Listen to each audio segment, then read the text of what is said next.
Participantes, los saludamos desde el Ministerio de Salud, de la Dirección de Infosalud, de la Dirección General de Telesalud, Referencia y Urgencias. El día de hoy, martes 16 de junio, tenemos el honor de presentar la conferencia magistral organizada por la Academia Nacional de Medicina con el título El rol del Comando de Operaciones COVID-19 MINSA, retos y perspectivas, a cargo de la académica asociada, la doctora Pilar Macetti Soler, jefa del Comando de Operaciones COVID-19, con la moderación del académico del número, el doctor Agustín Isa Stoll, vicepresidente de la Academia Nacional de Medicina, a quien le damos el pase. Doctor Agustín Isa Stoll, es un honor tenerlo con nosotros. Bienvenido, adelante. Es para la Academia Nacional de Medicina una satisfacción contar con ustedes en este evento importante que organiza la Academia Nacional de Medicina y que versará sobre el rol del Comando de Operaciones COVID-19. El señor Ministro de Salud ha tenido la gentileza de acompañarnos en esta sesión importante de la Academia y me es muy grato cederle el micro e invitarlo muy cordialmente a que nos dirija unas palabras. Señor Ministro, por favor. Muy buenas noches. Muy buenas noches, colegas, amigos. Señor Presidente, doctor Alejandro Bucellú Rivera. Muy buenos días, muy buenas noches, perdón. Yo, en primer lugar, quiero pedirles mis más sinceras disculpas por esta demora. La dinámica en este ministerio es muy intensa en estos días. En segundo lugar, quiero agradecer la oportunidad que se me ha brindado o se me está brindando para dirigirme a ustedes en esta oportunidad. En tercer lugar, para agradecer profundamente, ahora en público, la visita que me hiciera el doctor Bucellú con el doctor Isa Stoll hace algunas semanas. Me honraron con su presencia acá. Agradecer el ofrecimiento, la renovación del ofrecimiento que se hiciera a este despacho de poder colaborar con el Ministerio en la tarea de enfrentar esta epidemia y otras, por supuesto. No debe estar circunscrito a esta tarea, sino podríamos ampliar, hacer de esta una relación permanente, institucional, como se lo habíamos manifestado en su momento al doctor Bucellú y al doctor Isa, porque el Ministerio de Salud optó en su momento por la creación de un grupo de expertos para poderlo acompañar en su proceso de toma de decisiones en temas ciertamente complejos, de altísima incertidumbre, de poca evidencia, donde se privilegia la opinión de expertos, la opinión, en este caso, de gente muy conocedora de los campos en donde ustedes lideran y brillan. El mecanismo que se utilizó en ese momento, la generación de un grupo de expertos, fue continuada por mi gestión. Yo continué con ese mecanismo, desconocedor en su momento de que este ministerio había sido visitado y le había sido ofertada una relación más institucional. Una vez que he conocido de esa invitación, de esa oferta por parte de la academia, obviamente nosotros le dimos la más amplia bienvenida y nos congratulamos del hecho de que hubiésemos llegado a un buen acuerdo. En ese sentido, agradezco nuevamente la oferta y que ésta se haya materializado luego en actividades conjuntas que se han realizado entre el Ministerio de Salud, la Academia y, por supuesto, excelentes miembros de la Academia que en su momento ya han tocado temas como muy relevantes como el del manejo de las drogas para el primer nivel que el Ministerio de Salud está promoviendo y en el cual se ha generado un muy fructífero debate. Hoy nosotros en el discurrir de la epidemia no estamos exentos de dudas que necesitan ser clarificadas. Tampoco estamos exentos de sorpresas, ¿no? Frente a la gran variabilidad que existe en el manejo de esta epidemia en general y de las distintas herramientas en particular, entre ellas la del manejo de medicamentos.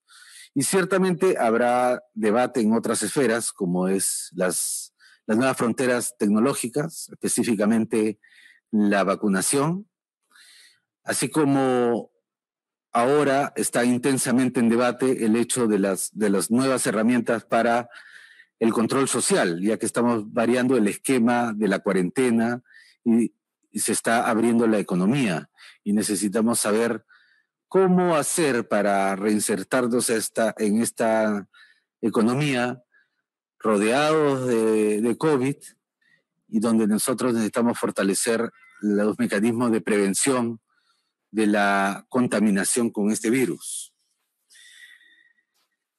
Como ustedes saben y ustedes pueden ver, la agenda es amplia, los márgenes de error también lo son, los niveles de conocimiento sólido que soporten nuestras decisiones no lo es tanto, y la compañía, el acompañamiento por parte de la Academia Nacional de Medicina es más que bienvenido por esta gestión y por todo lo que me acompañan en la gestión, porque valoramos y reconocemos su experiencia y su conocimiento.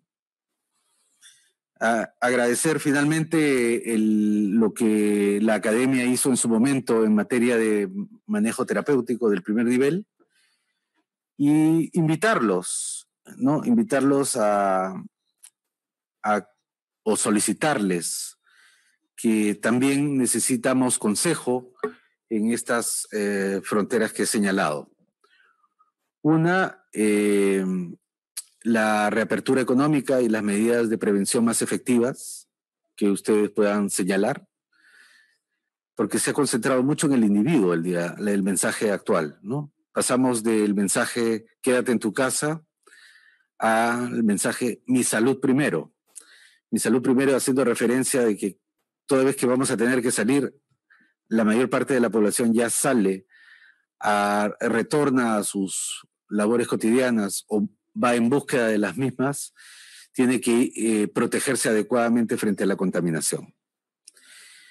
Una segunda frontera es, como lo vuelvo a señalar, y en eso pongo mucho énfasis, los debates que ya están abiertos en materia de vacunación, tanto desde el punto de vista de los productos que están en fase de desarrollo, como el acceso al mercado para obtenerlos una vez que se liberen al mismo.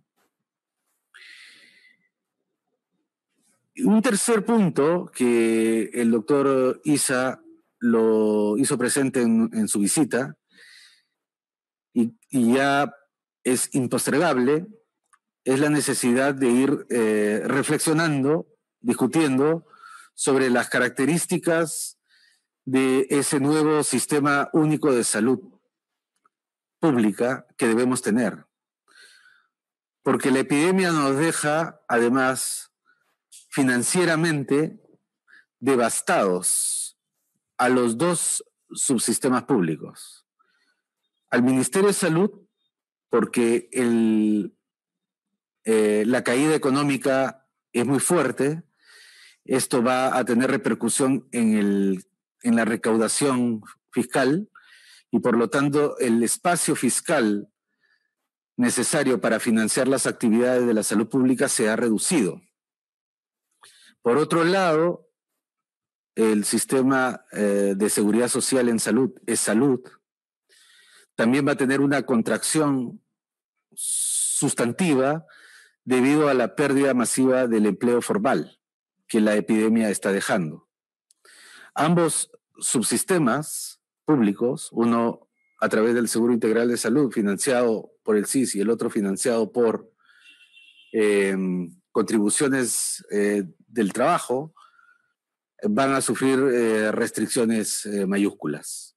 Eso pone al frente a los dos sistemas públicos en un riesgo de financiamiento agudo, que también necesitamos abordar, porque es el peor momento para que los sistemas de salud se debiliten aún más de lo que estaban debilitados.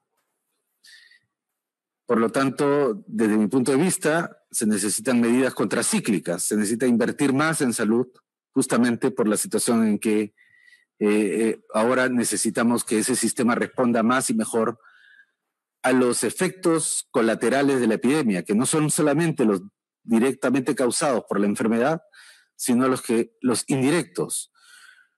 Miles de personas que han postergado sus tratamientos en cáncer o en cirugías, o que o sus tratamientos han sido interrumpidos, como en el caso de diabetes, hipertensión, y ahora sufren las consecuencias del mismo. Al mismo tiempo de la emergencia aguda de el impacto de la inseguridad alimentaria, básicamente la desnutrición aguda y la desnutrición crónica. Hoy, más que antes, necesitamos reflexionar sobre el tipo de sistema de salud que necesitamos para enfrentar estos riesgos. El riesgo financiero por un lado y la gran carga de enfermedad por el otro. No quiero extenderme más en mi intervención y ratificar mi agradecimiento, la invitación que me hiciera el doctor Bocilló y el doctor Issa de tener una relación institucional, y ciertamente recuerdo los dos temas planteados. Uno, los inherentes a la propia epidemia, y dos, los relacionados con la construcción del nuevo sistema de salud y sus reformas. Muchísimas gracias. Muchas gracias, señor ministro. Por supuesto, la Academia Nacional de Medicina, cumpliendo el rol de asesor de los poderes del Estado, especialmente en salud, estará siempre dispuesto a colaborar en los asuntos de Estado que son realmente importantes. Nuestro presidente seguramente hará un comentario al respecto. Seguidamente quiero presentar a nuestro presidente de la Academia. Señor Ministro de Salud, doctor Víctor Zamora Mejía, académicos honorarios, académicos eméritos, de número, asociados vitalicios y correspondientes, distinguida teleaudiencia, tengan todos ustedes muy buenas noches. La Academia Nacional de Medicina les da su más cordial bienvenida. Con la presencia espiritual de Daniel Alcides Carrión, damos inicio a esta tercera sesión de las 5 que se han programado para este mes de temas relacionados al COVID-19.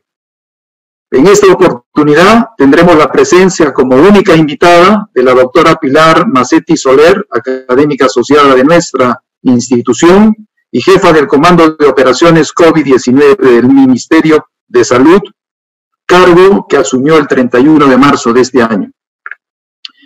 En relación a la mesa redonda pasada, perspectivas de la pandemia de COVID-19 en el Perú, que contó con la participación de nuestros académicos Jorge Alarcón Villaverde y Ciro Magaguiña Vargas, intentaré hacer un breve resumen.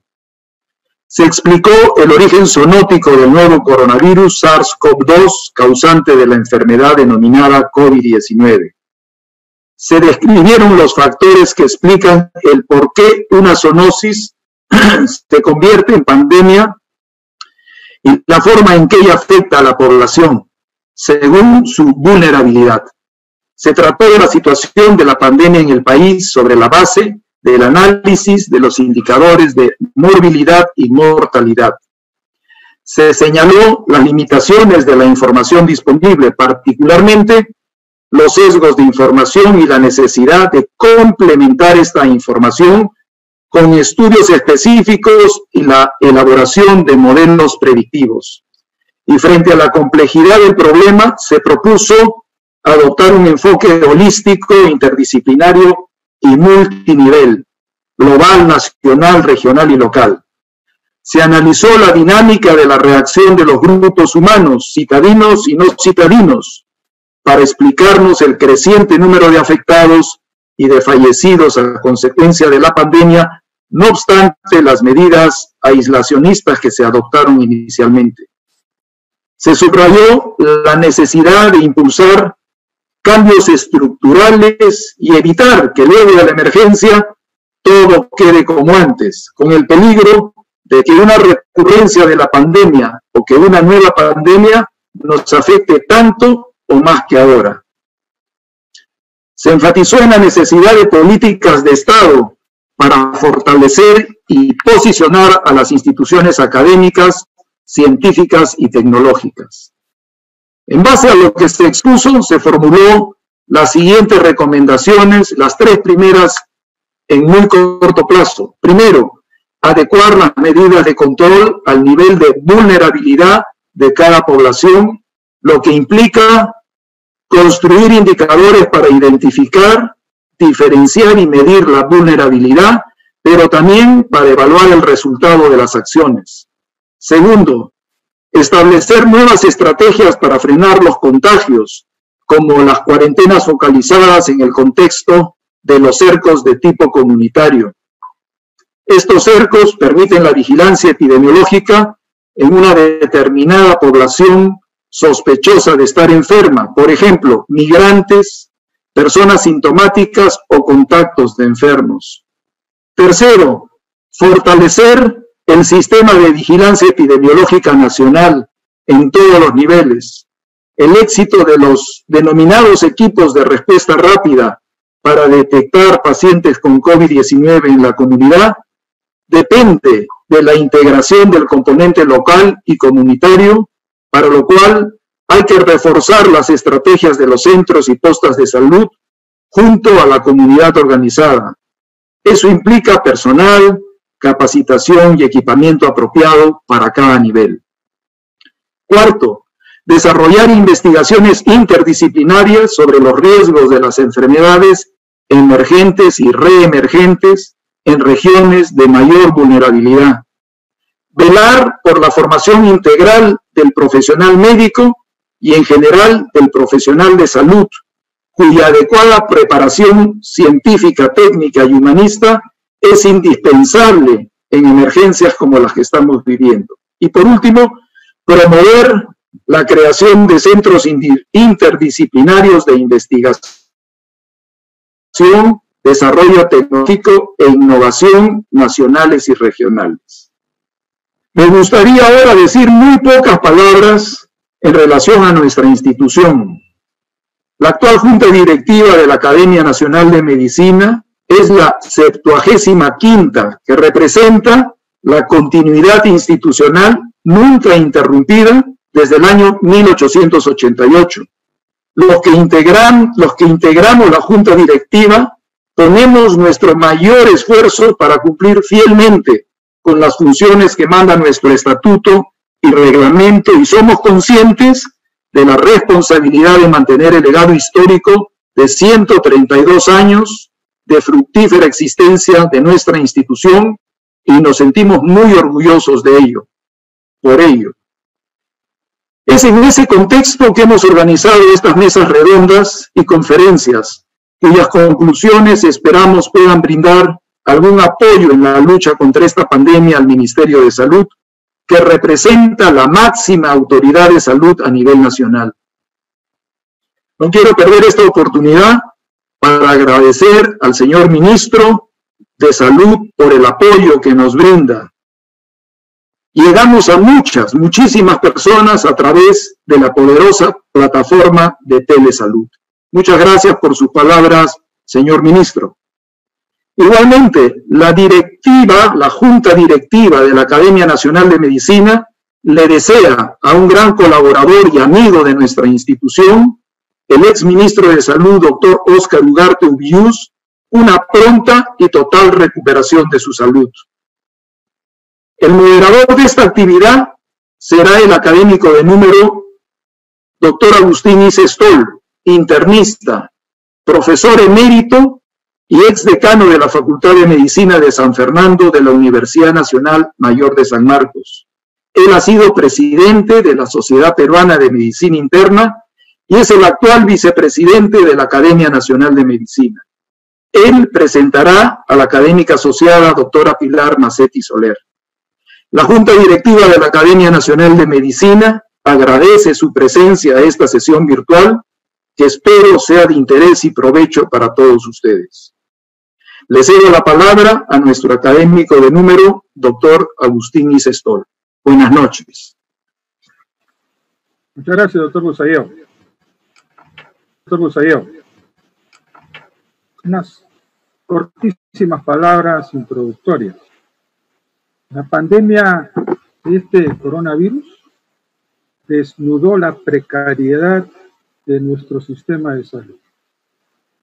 Infraestructura antigua, obsoleta, falta de insumos y de equipo, recursos humanos en salud escasos y distribuidos heterogéneamente a lo largo y ancho del país, sumado a falta de saneamiento, no aprendimos de la epidemia del cólera, hogares con espacios pequeños y con muchas personas, un porcentaje importante sin refrigeración para conservar sus alimentos, y a eso se suman los famosos determinantes sociales de la salud, a los cuales también se tiene que atender. Nuestro sistema coordinado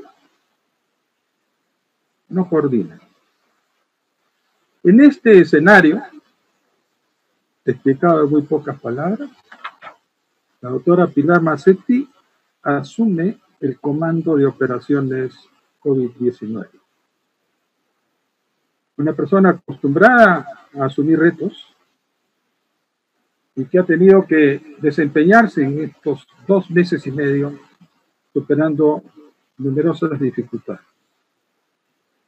La doctora Mazzetti tiene, en mi opinión, 3 áreas de interés. Una primera área, el área profesional. Ella es médico cirujano, estudió medicina en la Facultad de Medicina de San Fernando y obtuvo ahí también su especialidad en neurología. Ella completó su entrenamiento, o lo mejoró, en París, y un hospital, la Pitié-Salpêtrière, que fue el inicio de la neurología moderna, con grandes profesores que influenciaron a muchísimos neurólogos peruanos y mundiales. Un segundo aspecto que yo conozco también de cerca es su interés docente. Pilar es profesora de la Facultad de Medicina de San Fernando de mucho tiempo atrás, tanto en pre como en posgrado, y como alguna vez conversábamos, me decía, yo puedo pagar por enseñar. Y efectivamente tiene una predilección, un gusto por enseñar que es apreciado por sus alumnos y sus compañeros profesores. Y una tercera área de gestión, para lo cual se preparó con capacitaciones en maestrías y en diplomados en alta gerencia. Ha sido directora ejecutiva y luego directora general del Instituto Nacional de Ciencias Neurológicas, su segunda alma mater, donde deja la dirección para ocupar ahora un puesto político y luego regresa a la dirección. Y ha sido ministra de Estado en el despacho de salud y fue la primera mujer que desempeñó la cartera del Ministerio del Interior. Su ejercicio ha demostrado eficiencia y por eso es para nosotros muy grato.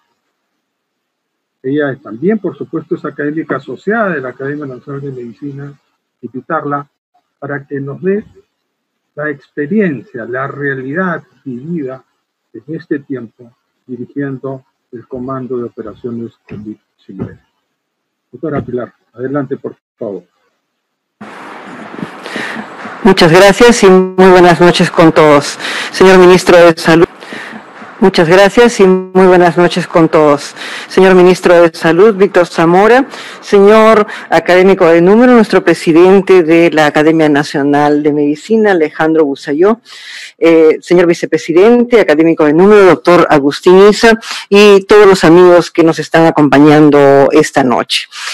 Quisiera, en primer lugar, agradecerles por la oportunidad de poder mostrar un poco el trabajo que se está realizando, un trabajo que es fundamentalmente tremendamente complejo y técnico, es un trabajo doloroso porque todos nosotros estamos pasando por momentos difíciles y no creo que exista en nuestro país una sola persona que no haya sido tocada por esta terrible pandemia que nos está devastando en un sistema de salud que ya estaba difícil, en una sociedad complicada y en condiciones de vida en donde estábamos levantando bastante bien y ahora nos sentimos tremendamente golpeados. Quisiera hablarles del rol de todos los integrantes del Comando de Operaciones COVID-19, este comando temporal que está en el Ministerio de Salud y que trata de unificar todos los subsistemas para hacer una lucha mucho mejor. Para ello vamos a ver una presentación y a ver, empezamos en primer lugar con el componente de un breve análisis de cómo nos encontramos en este momento. En la primera lámina vamos a observar, vamos a observar algunos detalles en particular. Les pediría que observen cómo se ha ido desplazando a lo largo del mundo esta pandemia y cómo poco a poco ha llegado hasta las Américas. Y podemos en esta gráfica de la Organización Mundial de la Salud ver cómo va ascendiendo la cantidad de personas afectadas y cómo la pandemia se nos va a ir desplazando a cada uno de nuestros países. En este pequeño resumen de las Américas, estamos nosotros observando los diferentes países también de la Organización Mundial de la Salud y la Organización Panamericana de la Salud, en particular para lo que es todas las Américas, en donde Estados Unidos en casos va en primer lugar, Brasil en segundo lugar y el Perú en tercer lugar en casos confirmados. Y estamos viendo lo más duro, lo más difícil, la tasa de letalidad cruda, donde nosotros nos encontramos en 2.8%. Podemos discutir acerca de cómo se calcula las cifras, los datos que se pierden y todas estas cosas. Pero por lo menos tenemos una cifra para que podamos nosotros analizar y tratar hasta cierto punto de ver cómo va nuestro esfuerzo frente a los otros esfuerzos. Sin embargo, recordemos el detalle, nuestro país es un país tremendamente complejo, muchas etnias, muchas lenguas, diferentes enfoques culturales, somos un país muy diverso, de tal manera que de la concepción sencilla de costa, sierra y selva, tenemos que pasar a un país con gran cantidad de ecosistemas y en nuestro territorio se encuentra alrededor del 70% de la biodiversidad del planeta. Ya esto nos habla en una concepción mucho más moderna y ecológica de lo complejos que somos. Por consiguiente, nuestra pandemia en realidad son varias epidemias a lo largo y ancho de nuestro país, con diferentes grados de afectación y con diferentes grados de respuesta. En ese sentido, quiero mostrar esta lámina que genera tantas discusiones, ¿verdad? Aquí estamos viendo nosotros la cantidad creciente de casos en relación con casos confirmados mediante las diferentes pruebas. Nuevamente, otro factor relacionado con discusión. ¿Es válido hacerlo con una prueba? ¿Es válido hacerlo con dos? ¿Es válido hacerla con pruebas moleculares, pruebas rápidas? Podemos discutir, pero el hecho real es que mientras más pruebas vamos haciendo, vamos conociendo mejor la cantidad de personas. Y esto va a seguir subiendo. Siguiente detalle. Aquí estamos observando los casos confirmados, también con las mismas pruebas, pero epidemiológicamente un aspecto más interesante, fecha de inicio de síntomas. Aquí estamos nosotros observando, descontando los últimos días, porque siempre hay un atraso en la llegada de información, que hay una tendencia a que se estabilice esta curva. Esto no debe darnos, como ha dicho ya inclusive el presidente y lo ha recalcado nuestro ministro, no debe darnos una idea triunfalista. Esto debe darnos una idea de que podemos tener algo de esperanza. Recuerden, a través de la fecha de resultado vamos subiendo y mientras más exámenes hacemos, más subiremos. A través de la fecha de inicio de síntomas vemos una tendencia a estabilización que podría cambiar en cualquier momento si tenemos reacciones desatinadas o tenemos algo que haga que nos contagiemos más. Y luego, ¿por qué estamos viendo cada vez en los hospitales y establecimientos personas que tienen un cuadro clínico que amerita hospitalización? Porque aquí está esta zona en donde aparentemente nos estamos estabilizando, pero clínicamente estamos viendo a los que se infectaron antes.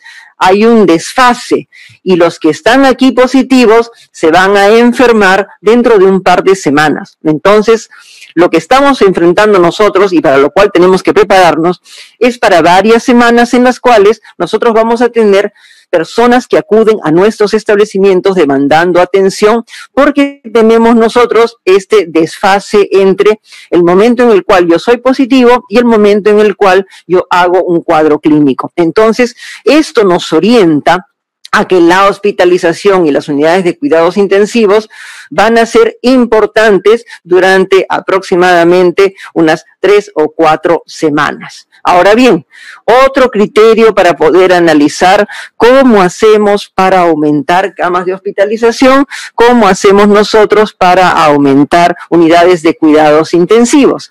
A través de los diferentes sistemas que tenemos de análisis de la información, se construyen una serie de tablas. Aquí estamos viendo una tabla que nos habla de la prioridad de las diferentes regiones de nuestro país.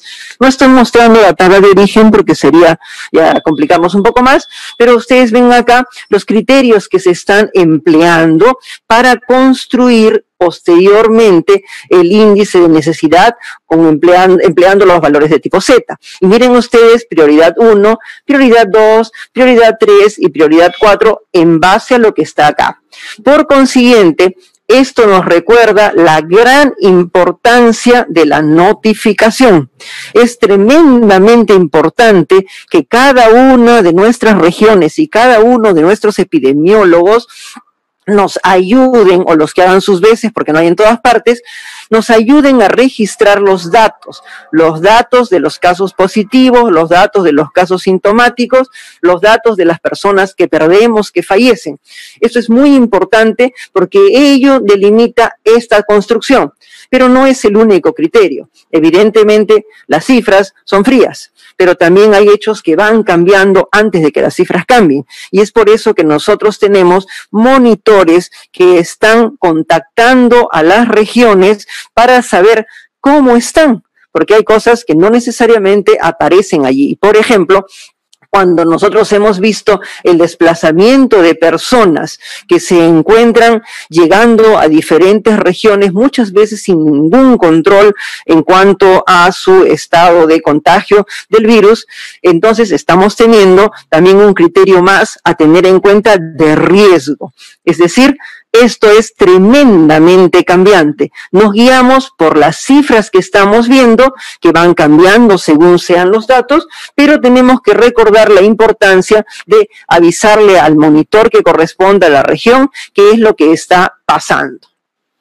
Esto nos lleva a tener que organizarnos como país y a través de un decreto de urgencia y de una resolución ministerial, se organizó el Comando Operativo para la lucha contra el COVID-19. Este comando operativo es temporal y este comando operativo tiene como función, como lo ven ustedes indicando aquí, específicamente encargarse de los aspectos vinculados con las unidades de cuidados intensivos y la hospitalización que lleva a ella. Miren lo interesante de la concepción del comando. Incluye Ministerio de Salud, a través de un representante que lo preside y a través de la Dirección de Operaciones, el brazo operativo del Ministerio de Salud. Incluye un representante de E-Salud. El representante de E-Salud es el doctor Óscar Ugarte, que afortunadamente está evolucionando favorablemente en este momento y al cual todos, estoy segura, le estamos enviando nuestros saludos y nuestros parabienes y estamos también seguros que va a estar pronto junto con nosotros. Incluye por primera vez a la Asociación de Clínicas Privadas, Alejandro Lambert, su representante. Incluye a nuestra Policía Nacional a través de la presencia del general Yepes. Tenemos a los miembros de nuestra Fuerza Aérea del Perú, el general Córdoba, los miembros del Ejército Peruano, el general Tapia y el contraalmirante Cacho de la Marina de Guerra del Perú. ¿Qué tenemos acá? Todos los subsectores juntos. Nunca habíamos tenido a todos los subsectores juntos. No les voy a decir todo el documento, no se preocupen, pero los lineamientos de trabajo tienen que ver con la atención de tipo hospitalario, tienen que ver con los recursos que se requieren para ello, la posibilidad de que podamos aprender de lo que estamos haciendo y gestionarlo, supervisar todo lo que vamos realizando y viendo si resulta, y la movilización de recursos en los 3 niveles de gobierno. Y miren lo que hemos colocado, esto no está puesto como algo particular en los documentos que nos organizan, pero nosotros lo hemos colocado en el centro, la informatización de los procesos por la gran importancia de tener información para tomar decisiones. Esto hace que en la lucha contra la COVID-19 nosotros tenemos muy importante elementos de contención. Este es el momento en el cual tenemos que reconocer la tremenda importancia del primer nivel de atención con la atención ambulatoria, los equipos de respuesta rápida, de seguimiento clínico y la posibilidad de alcanzar el tratamiento a las personas que comienzan a tener síntomas, sin olvidarnos de lo que está al final, pero que es tan importante como lo anterior, la atención de las personas que tienen otras patologías no vinculadas al COVID.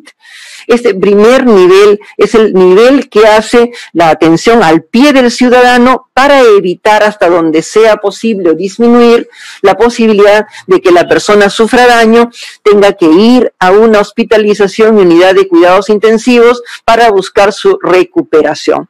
Nuestro comando trabaja en este nivel y siendo el comando un nivel de hospitalización y cuidado intensivo, todos los integrantes no dejamos de reconocer la gran importancia de la atención en el primer nivel, la atención que va al pie del ciudadano y que lo acompaña en forma más cercana y que nos permite hacer la contención del virus.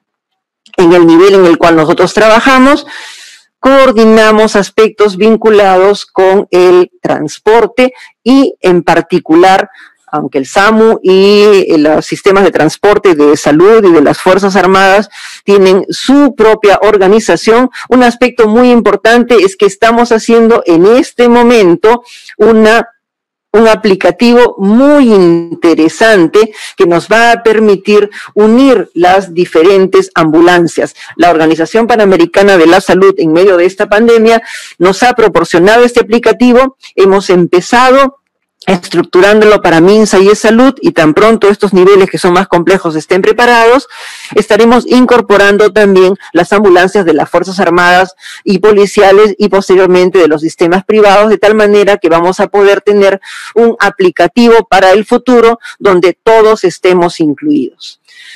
Desde el punto de vista del trabajo con las camas de hospitalización y de UCI, hemos procedido primero, como voy a explicar en un momento, a reorganizar lo que teníamos y ahora estamos procediendo a ampliar.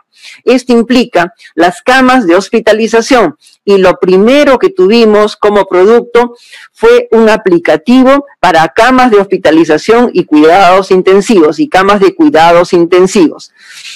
En ese sentido, estos aplicativos implican nuevamente todos los subsectores que están juntos. Igualmente, a través de las instancias del Ministerio de Salud, contribuimos con opiniones acerca de la medicación que se está necesitando, damos alerta acerca de los medicamentos que puedan estar en riesgo, sobre los equipos de protección personal y demás que estamos viendo aquí. Y uno de los insumos más importantes, el oxígeno, para lo cual también se ha desarrollado desde hace unas 4 o 5 semanas, por primera vez un aplicativo que ha centrado igualmente a todos los subsistemas y todo el mundo está empezando a registrar el consumo de oxígeno, ya sea por cilindros, ya sea el consumo de oxígeno a través de redes, si tienen tanques, si tienen sistemas de producción de oxígeno, en fin, diferentes componentes, y eso hemos aprendido mucho.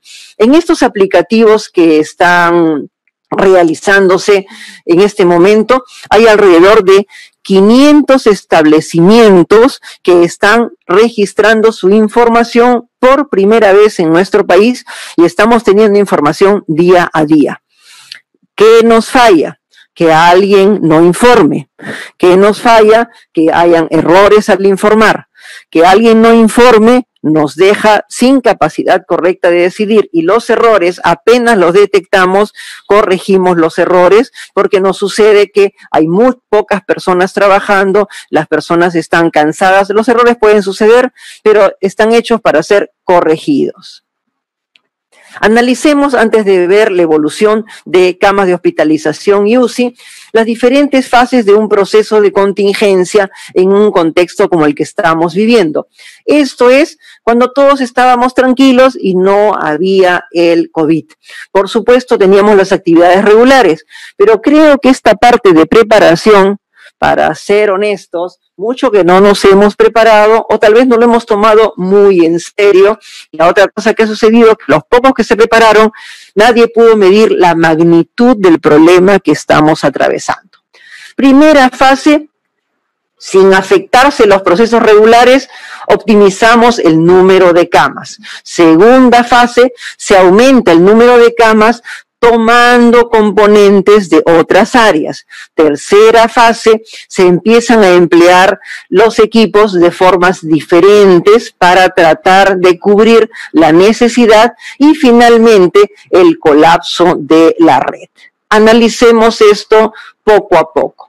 En primer lugar, camas de unidad de cuidados intensivos COVID. No voy a hablar de camas no COVID, solamente de las camas COVID. Antes de que tuviéramos esta pandemia, lo que encontrábamos era UCIs de diferentes tipos en nuestro país, UCIs de adultos, UCIs pediátricas, encontrábamos equipos de ventilación asistida en diferentes lugares, se empleaban en emergencia, en trauma shock, se empleaban en recuperación, se empleaban en otras actividades que tenían necesidad de esto, y las camas de UCI eran camas de UCI con o sin equipos de ventilación asistida, no todas lo requieren. Entonces, a partir de este momento, teníamos que reconocer que empezamos a organizarnos lentamente. Los primeros dispositivos que se tomaron antes de que hubiera plataforma, antes de que hubiera comando y todo lo demás, hicieron que cada uno de los establecimientos buscara organizarse de acuerdo a sus planes. Y encontramos 276 camas de cuidados intensivos dedicadas a COVID como primera medida que tomaron los establecimientos, dejando otras camas para otras funciones. La información de esa época era solamente de 120 IPRES. No había plataforma 21 de marzo. Empezamos a implementar la plataforma unos días después y empezamos poco a poco a tener cada vez más establecimientos ya divididos entre aquellos que hacen y no hacen COVID, y finalmente ya tenemos un número significativo, relativamente cercano a la realidad de los establecimientos que están teniendo cuidados intensivos. Igualmente, se definió claramente COVID y no COVID, y 2 actualizaciones al día. Se hizo una definición específica de lo que se iba a registrar como cama UCI COVID. que les voy a mostrar en un momento. Poco a poco fuimos avanzando. Miren cómo llegamos a tener 1.123 camas de UCI dedicadas a COVID, guardando 757 camas para las otras atenciones. Todo esto significa que hemos ordenado el sistema, hemos incluido en el sistema personas que nunca estuvieron registradas y hemos poco a poco ordenado que las camas que están aquí sean camas con todas las de la ley para atención de los pacientes COVID. Sin embargo, miren las cifras. No es posible aumentar más a propósito de tomar camas de UCI de acá, porque si no, ¿cómo atendemos a las personas? Es decir, llegamos a nuestra capacidad de reorganización al límite. Por consiguiente, ¿qué se requiere? Incorporar nuevos equipos de ventilación asistida. Esta parte, queridos amigos, es verdaderamente un drama. Primer drama, que la empresa que nos ofrece o nos vende los equipos de ventilación asistida los pueda hacer. Muchas de las empresas nos informaron que no podían seguir fabricando. Segundo drama, los fabrican, pero lógicamente dan prioridad a aquellos que pagan más. Y nos informaban que estaban fabricando, pero no los podían entregar en el momento. Tercer drama, a ver, encuentren un avión que los traiga. Cuarto drama, encuentran el avión y como hay que venir desde la China, hay que parar en algún país. Y esto hace que si ese país tiene normas muy radicales, puede tranquilamente impedir que el avión vuelva a despegar y puede requisar todo el contenido del avión con miras a salvaguardar la salud pública de su población. Por consiguiente, los aviones tenían que partir por rutas tremendamente largas. Siguiente problema, aterriza el avión en nuestra patria. Abrimos el depósito y lo que hay adentro no corresponde a lo que hemos comprado, como nos pasó con las mascarillas. Siguiente asunto, eran ventiladores, salieron los ventiladores, le faltaron aditamentos o no eran los ventiladores que queríamos. Entonces, entre hemos comprado ventiladores y tenemos ventiladores, hay una distancia abismal, hasta el punto que cada vez que van a llegar es un drama verdaderamente para todos los involucrados porque no sabemos realmente qué es lo que va a pasar y este es el drama que viven todos los países del mundo. No es que seamos mongolitos y no hayamos hecho lo que teníamos que hacer, sino que esta es la situación actual, cruel y devastadora. Y el precio de los equipos es tremendamente elevado. Es decir, como siempre la inequidad no solamente ocurre en nuestra patria, sino también es a nivel mundial, donde evidentemente el que tiene más dinero inmediatamente va a buscar ganar más. Por consiguiente, la capacidad de reorganizar llegó al límite y ahora necesitábamos cosas nuevas, nuevos ventiladores, no cualquiera, ventiladores de alta gama. Ha habido compras que ha hecho el Estado desde hace varios meses y de estas compras dificultades también hemos tenido. La compra más importante que se ha realizado de 501 equipos de ventilación asistida, los primeros 31 que llegaron no eran y los siguientes que llegaron sí afortunadamente están aquí involucrados y hemos podido entregar 88 de estos ventiladores. La embajada china nos regaló 10 ventiladores y Confiep hizo una primera entrega de 10 ventiladores. Solidaridad existe y se empezaron a reparar ventiladores tanto para eSalud como MINSA con el apoyo de las Fuerzas Armadas que nos facilitaron los espacios para hacer estas reparaciones y participaron también con su personal y con las empresas que nos ayudaron con sus especialistas y de los 173 ventiladores que se han entregado para reparación ya se han repartido 27. ¿Qué es un ventilador de este tipo? Tener recurso humano que lo pueda atender y que esté en condiciones, que tengan monitores multiparámetro, que el ventilador sea volumétrico, no todos los ventiladores sirven para COVID, y que la cama de UCI tenga todos los equipos que tiene que tener. De tal manera que una cama de UCI sin equipo de ventilación no es lo que nosotros tenemos que registrar. Miren el aplicativo que nos permite ver las camas de unidad de cuidados intensivos con ventilador.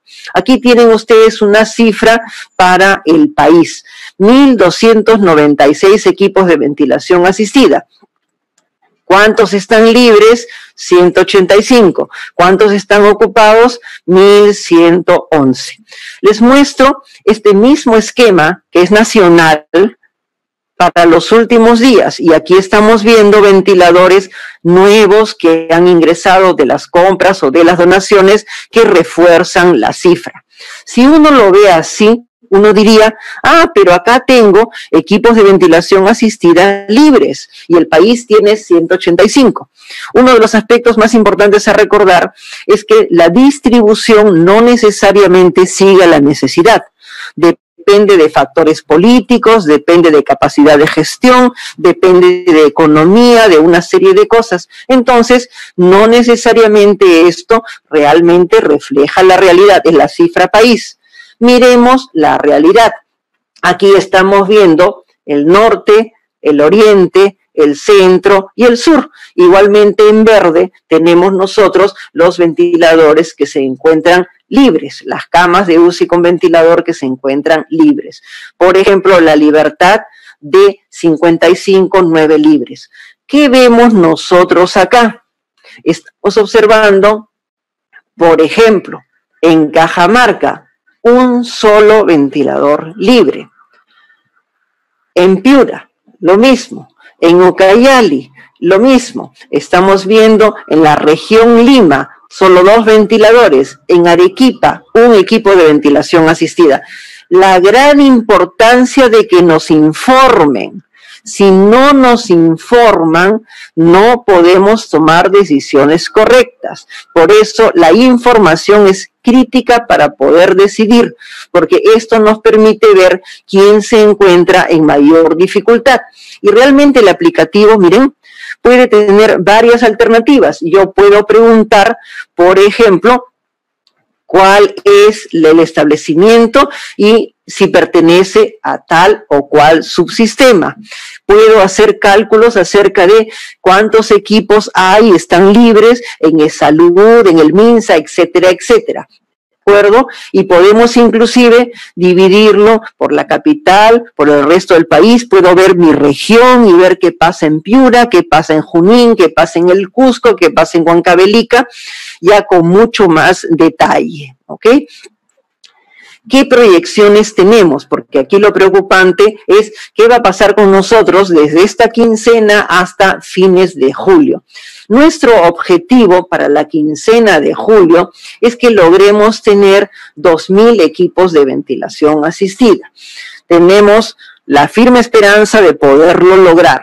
Tantas cosas pueden pasar, no necesariamente vamos a poder cumplir si, por ejemplo, el número de personas afectadas se incrementa mucho o si hay algún inconveniente práctico con los equipos que van a llegar en los tiempos siguientes. Entonces, ¿qué es lo que nosotros queremos tener? Vamos a tener un grupo de equipos de ventilación asistida, 400 que vienen a través de la Autoridad de Reconstrucción por Cambio y 92 que vienen a través de CONFIEP. Y todos decimos que los milagros ocurren en cierta época del año. Les cuento que el mes de junio también es en parte el mes de los milagros, porque hoy día llegaron los 92 ventiladores de CONFIEP y un poco más hemos hecho fiesta. ¿Ok? Y además hemos tenido, segundo milagro, la llegada de equipos concentradores de oxígeno para nuestras comunidades nativas. Por consiguiente, vean que los milagros también ocurren en octubre y para que vean que la verdad que este mercado está tremendamente difícil y es muy duro realmente tener la esperanza de que llegue algún equipo y que finalmente no llegue. Pero ya tenemos cerca de 500 equipos que van a ir a reforzar y Aparte de eso, de los equipos que se han enviado a reparar, hay 109 más que están en proceso de reparación, que han comprado repuestos y que están en proceso de reparación. Ha sido difícil conseguir los repuestos también, y esos equipos también van a pasar a reforzar. O sea que esperamos nosotros poder llegar a esta cifra. Tenemos otros ventiladores en otras zonas que puedan significar también un apoyo. Algunos establecimientos han pasado ventiladores de otras funciones para poder atender a los pacientes COVID. Yo creo que si esto realmente se cumple, ya tenemos los 92 de Confiep, que para la siguiente semana vamos a poder empezar a repartirlos, y todos estamos esperando, cruzando los dedos, poniendo la estampita de la beatita de Humay y todos los otros recursos que podemos para que los ventiladores de reconstrucción por cambios también lleguen. Aquí tienen ustedes un esquema de la distribución de los ventiladores volumétricos en nuestro país. Recuerden que tenemos los 401 por llegar y los 92 por llegar. Estos son los equipos de ventilación asistida que sean los nuevos, ya sea nuevo por adquisición o nuevo por reparación, que se han repartido en todas las regiones, y estos son, bueno, estos ya llegaron, tenemos que ver luego su repartición. Recuerden que toda distribución que se haga es tentativa. A veces en la noche salimos, ya hemos hecho una distribución, en la mañana vemos las cifras y vemos que alguna región está en problemas y tenemos que hacer un cambio. Entonces, esto es siempre tentativo, ¿ok? En cuanto a las camas de hospitalización que requieren oxígeno, miren ustedes la cifra al 22 de abril, la cifra nacional y la cifra de Lima. Miren la cifra al 22 de mayo. Tanto nacional como Lima. Y miren la cifra que estamos teniendo en este momento. Entonces, ya estamos llegando a 13.600 camas de hospitalización que tienen posibilidad de oxígeno. ¿Por qué tenemos personas buscando cama con oxígeno? Porque esta distribución, estas camas no necesariamente se encuentran en la zona en la cual la vamos a necesitar. Y esa es la distribución que tenemos en nuestro país. Necesitamos con esta pandemia reforzar zonas donde van más los pacientes, no necesariamente las zonas donde están las camas. Entonces aquí tenemos que encontrar una manera en forma progresiva de proporcionarle camas en realidad donde son más necesarias, donde los pacientes van a ir. Y aquí estamos viendo el mismo esquema por regiones, norte, oriente, centro y sur, que nos permiten ver en qué condiciones nos encontramos. Recuerden que puede verse mucho verde, pero, por ejemplo, por dar una idea solamente de Lima, ciertos lugares de Lima, cono norte de Lima, las personas tienen que desplazarse porque no tienen mucha capacidad de resolución en la zona hasta la parte central para buscar atención, y en realidad en establecimientos que corresponden a Cayetano, 2 de Mayo, Unanue, están recibiendo todos los diferentes componentes del cono norte que les es muy difícil dar atención con camas de oxígeno a todos. Igualmente, así como tenemos nosotros la posibilidad de una reorganización, la reorganización y pasar camas camas de hospitalización con oxígeno, que son de otras especialidades a atención por COVID, tiene un límite, y ahora necesitamos el poder tener camas adicionales para tratar de llegar a una cifra mayor. Para esto se está procediendo a hacer una ampliación de oferta en varios establecimientos y en varias regiones, no en todo, pero sí en una buena cantidad de ellos, para que podamos llegar a cerca de 18,000 camas hacia la quincena de julio, para que podamos dar una mejor atención. La expansión hospitalaria está a cargo del Salud en parte y en parte del Ministerio de Salud, y para camas de establecimientos de MINSA y Salud.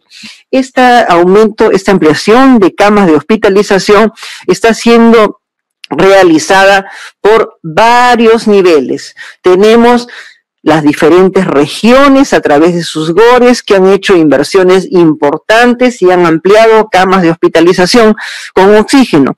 Muchos de los GORES nos están informando de las plantas que están comprando, de los tanques que están comprando, de las diferentes negociaciones que están haciendo, cada uno con su propia capacidad para poder ayudar. Igualmente, el Ministerio de Salud, a través del PRONIS, está haciendo ampliación de camas y está haciendo ampliación de camas de salud con sus propios presupuestos. Igualmente, Reconstrucción con Cambios, la Autoridad de Reconstrucción con Cambios está haciendo lo mismo y el legado de los Panamericanos también. Entonces, todo el mundo está colaborando, ya los establecimientos que están teniendo este tipo de apoyo están avanzando en este tipo de construcciones y esperemos que podamos ya tener establecimientos con camas ampliadas funcionando probablemente a fines de este mes y algunos inclusive antes. Veamos, tengo un problema ahora sí. Finalmente quería mencionarles que solamente presento una lámina para esto, hay muchos ejemplos de ello que hemos tenido también que hacer. Por ejemplo, acá les doy un ejemplo del Hospital 2 de Mayo. El Hospital 2 de Mayo, un hospital con muchas especialidades y fue uno de los primeros en organizarse para hacer atención para COVID.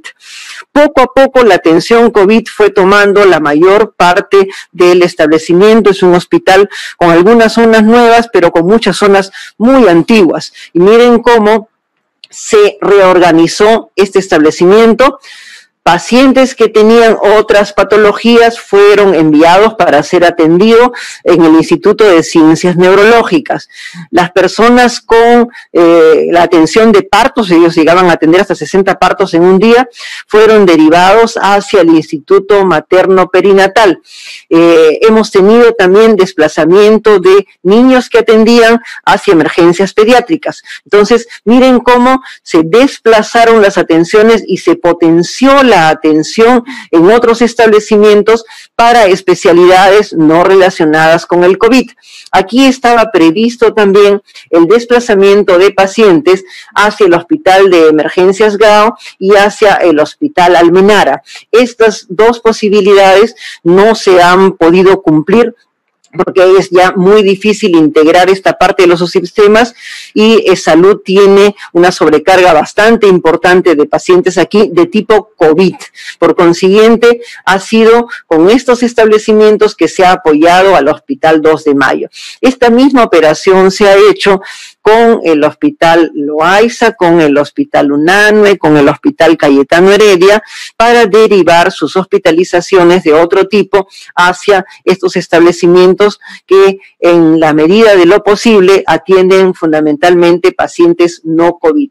Estoy haciendo este complejo de contingencia como ejemplo, pero se ha hecho en varios establecimientos para apoyarse con las estructuras alrededor. Todos estamos cambiando y en realidad los tiempos en los cuales nosotros veíamos un poco de COVID y otras cosas ya terminaron. Ahora la mayor parte de establecimientos grandes son establecimientos de tipo COVID. Todo esto nos lleva a que analicemos el esquema y tratemos de ver en qué circunstancia nos estamos encontrando ahora. Los procesos son desesperantemente lentos.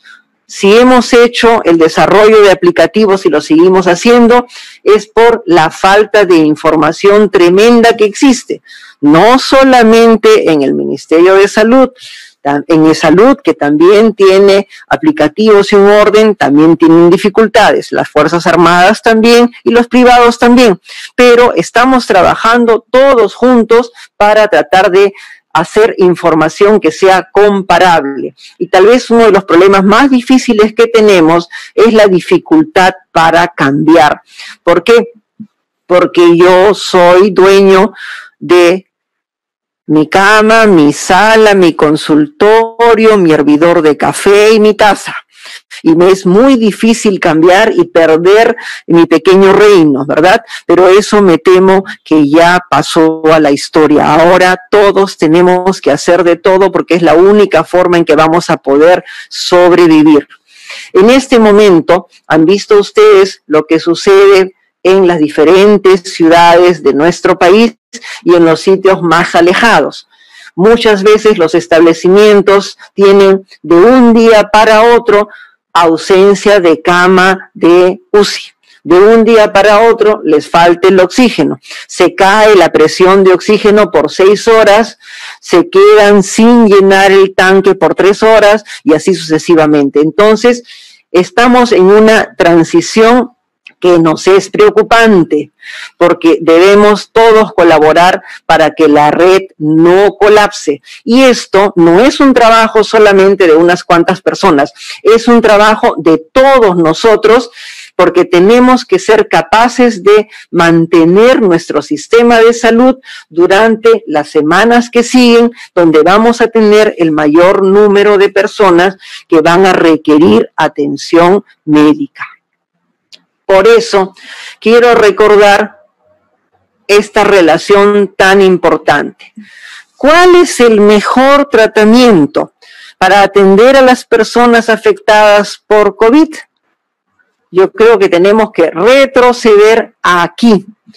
La mejor aproximación sigue siendo la contención. La mejor aproximación es la atención en el primer nivel, que nos hemos demorado un tanto en activarla con toda la fuerza, pero que en este momento está siendo levantada en diferentes lugares de nuestra patria. Muchos gobiernos regionales han tomado medidas desde los primeros momentos y en este momento están evolucionando más lentamente gracias a esas medidas. ¿Okay?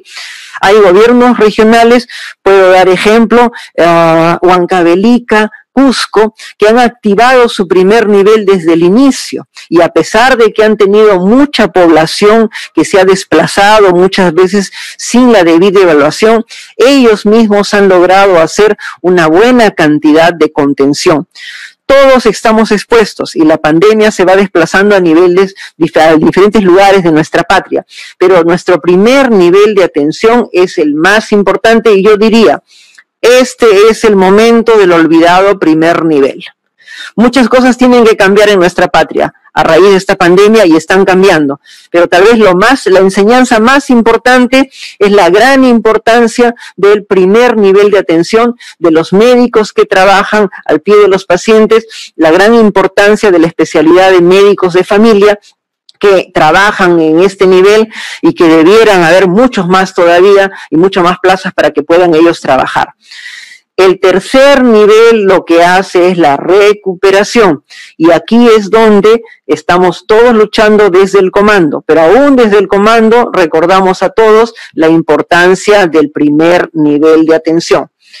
Y recordar esta lámina que nos ha sido proporcionada luego de la difícil experiencia que ha tenido la región Loreto. Miren ustedes cómo en Loreto nosotros hemos tenido aquí en rojo el COVID, todos los momentos tan duros que sufrieron y cómo empezó a bajar. Pero miren el resto de los problemas de salud de Loreto. ¿Se acabaron? No lo creemos. Probablemente no se registró, no se podía atender a las personas. Entonces, en medio de esta pandemia debemos recordar la continuidad de la atención y todas las personas que desafortunadamente no deben haber recibido toda la atención que necesitaban y esto también es una enseñanza muy importante. En realidad, la pandemia nos ha encontrado con un sistema de salud tremendamente fragmentado y debilitado, con una direccionalidad muy poco clara. Nuestro Estado ha tenido y tiene procesos tremendamente lentos. Yo molesto a muchas personas cuando les digo que da la impresión de que en algunos lugares estamos viviendo en Disneylandia y da la impresión de que unos están en modo COVID y otros están en modo no COVID. Y lo más terrible es que en un momento en donde debemos estar todos juntos, nos enfrentamos y nos gritamos y nos decimos cosas totalmente ilógicas en una circunstancia en la cual, en lugar de estarnos peleando, debiéramos estar todos juntos. Y por supuesto, ¿qué decirles del nivel de información que manejamos? La información es contradictoria, la información es lenta y muchas veces buscamos información, y les pasará a las regiones que les llamamos desde el Ministerio de Salud 200 personas para preguntarles lo mismo, ¿verdad? Igualmente, somos tremendamente reactivos todos nosotros. O sea, hacemos algo cuando algo pasa, y si no pasa, no hacemos nada. Nos es tan difícil cambiar, pero tan difícil cambiar. Recordemos que la plasticidad neuronal tiene que empezar a ensayarse desde muy joven y todos debemos desarrollar nuestra capacidad de cambio. ¿Y qué decirles de la búsqueda de culpables? Creo que la principal diversión después del fútbol y la comida en nuestro país es buscar quién es culpable. En lugar de buscar la solución, busquemos el culpable.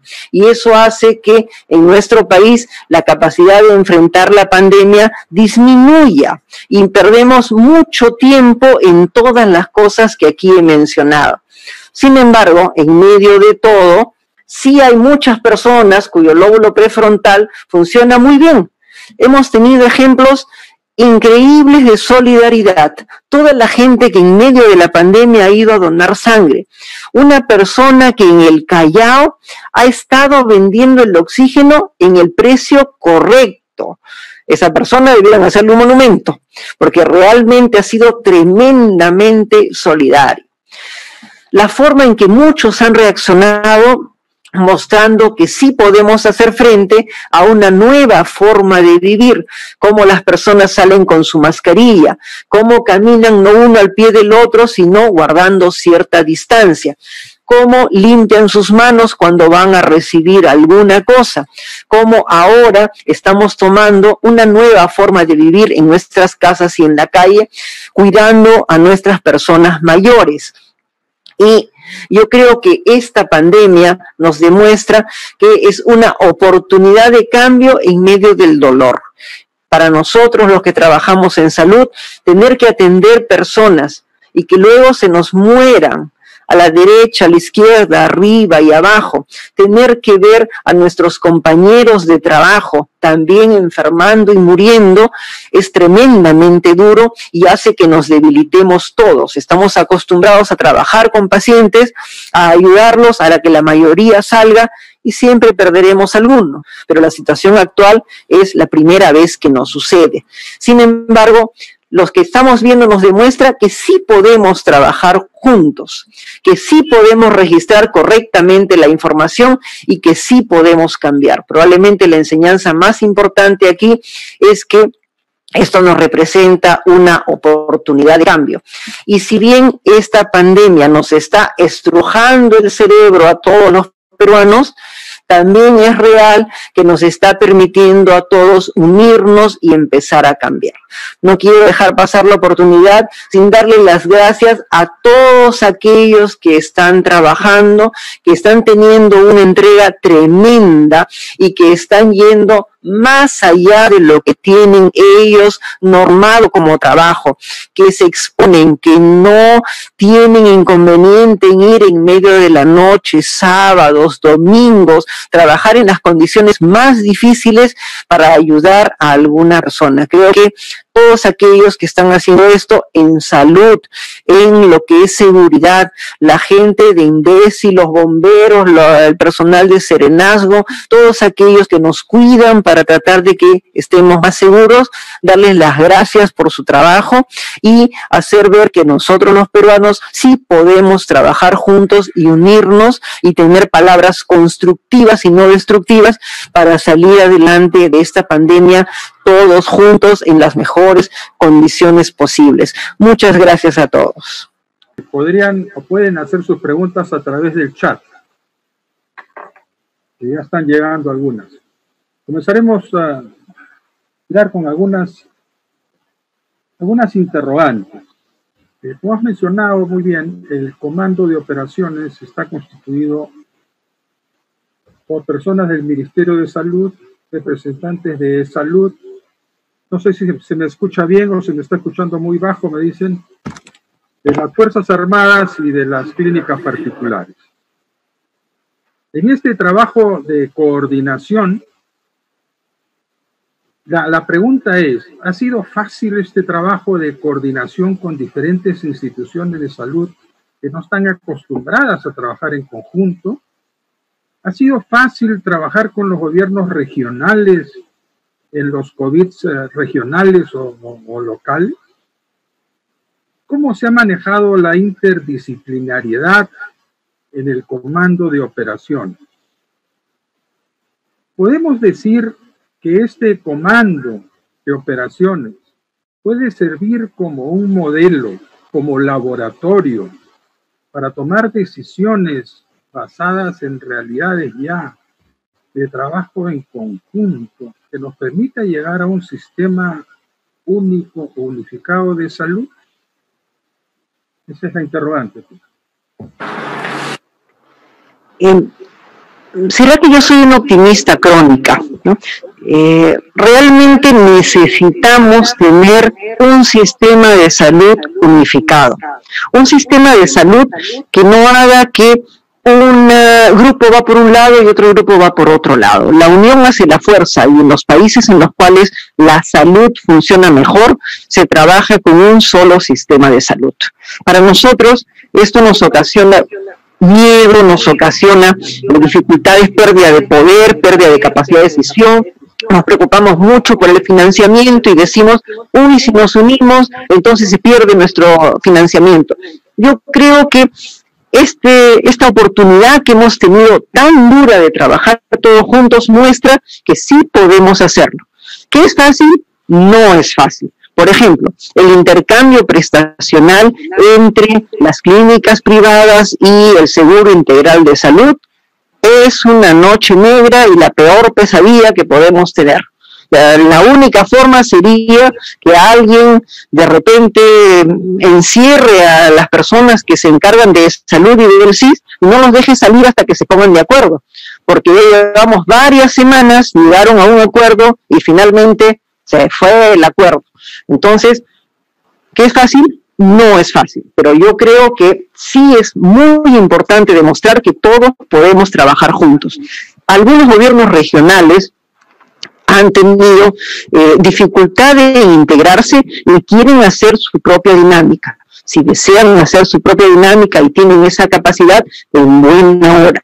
Otros hacen una lista de pedidos muy peculiar, porque estamos en un proceso de descentralización, y en el proceso de descentralización cada gobierno regional tiene que asumir sus propias decisiones y su propio presupuesto, y no es cuestión de ir y pedirle a todo el mundo que le solucione el problema. Y otros gobiernos regionales han tenido una muy interesante capacidad de empezar a trabajar con sus epidemiólogos y tomar decisiones desde el principio.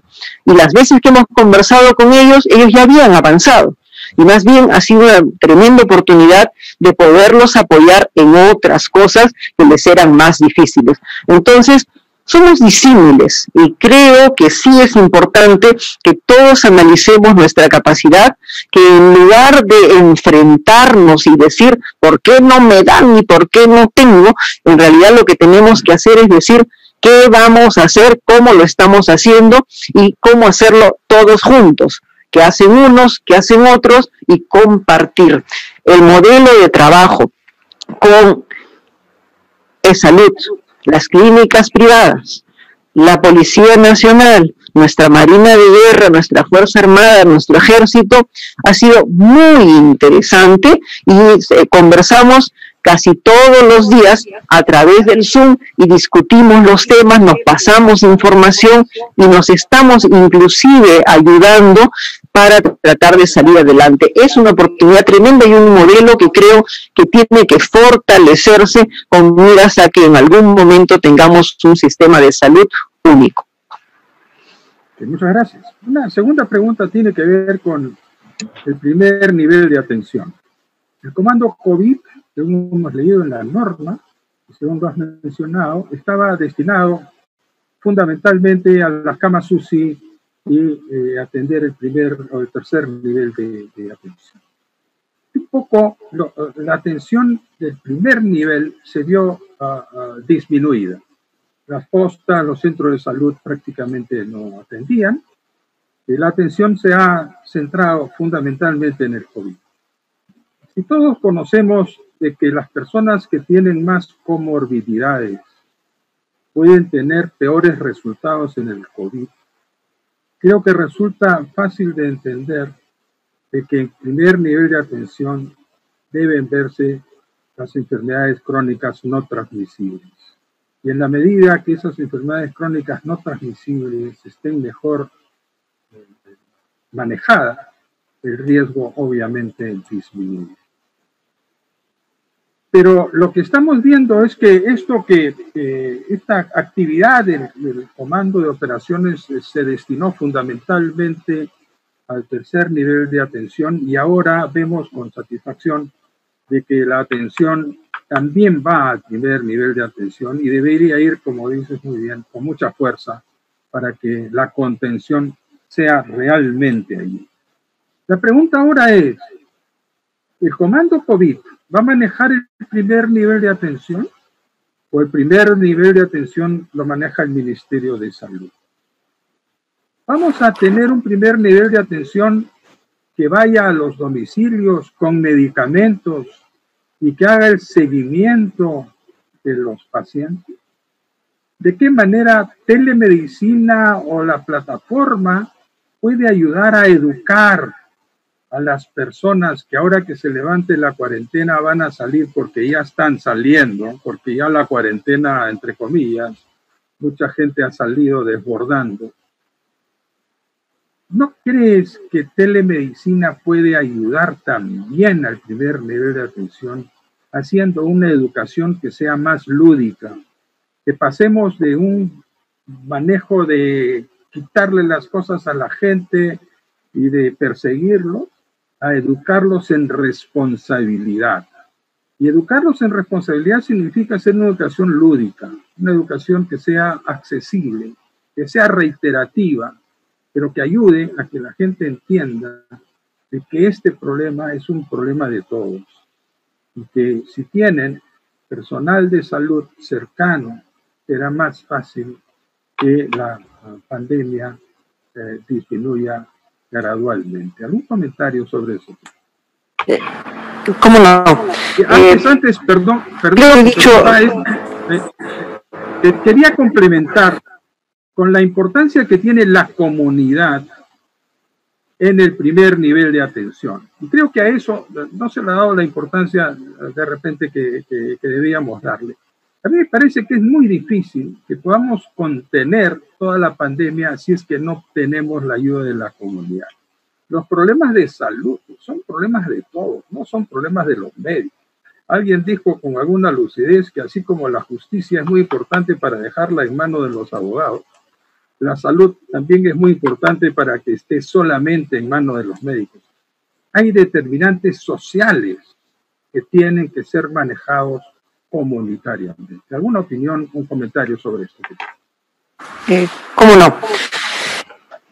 El primer nivel es uno de los, mejor dicho, es el más importante para evitar que las personas puedan exponerse al virus. Punto uno. Y el primer nivel es el más importante para detectar a las personas que tienen cuadro clínico que está comenzando. En ese sentido, es importante ver cómo en realidad varios han empezado. Es cierto que debimos hacerlo tal vez más rápido. Y la idiosincrasia de nuestro país hace que todos pensemos que la solución es el hospital. Pero en realidad, en este caso, el hospital lo único que hace es remediar la cosa que ha pasado, el daño que ha habido. En el primer nivel tenemos nosotros varias cosas importantes. Muchas regiones han trabajado, realmente han trabajado en el primer nivel, mientras los demás estábamos viendo en los primeros 15 días cómo sobrevivíamos a la gente que estaba realmente poniéndose grave, porque lo más visible es que la gente se ponga grave y le falte el oxígeno y empiecen a tener serias dificultades. Entonces, cuando se formó el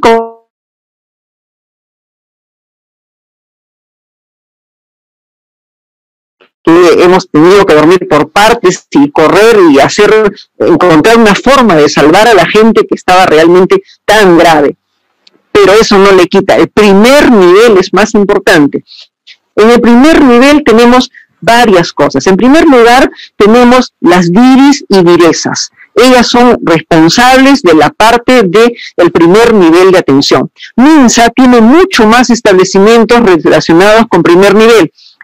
Las otras instituciones, por ejemplo, salud, por ejemplo, las Fuerzas Armadas y policiales, los privados, en realidad es poco la cantidad de establecimientos que tienen el primer nivel. El peso mayor ha sido siempre de MINSA. En MINSA, Salud Pública nos ayuda para toda la parte de organizar cómo se hace, qué se da, etcétera, etcétera, y Dirección de Operaciones se encarga de ver el personal, la formación de los equipos, etcétera, etcétera. Entonces hay una simbiosis entre salud pública y operación. A esto se ha añadido una unión más.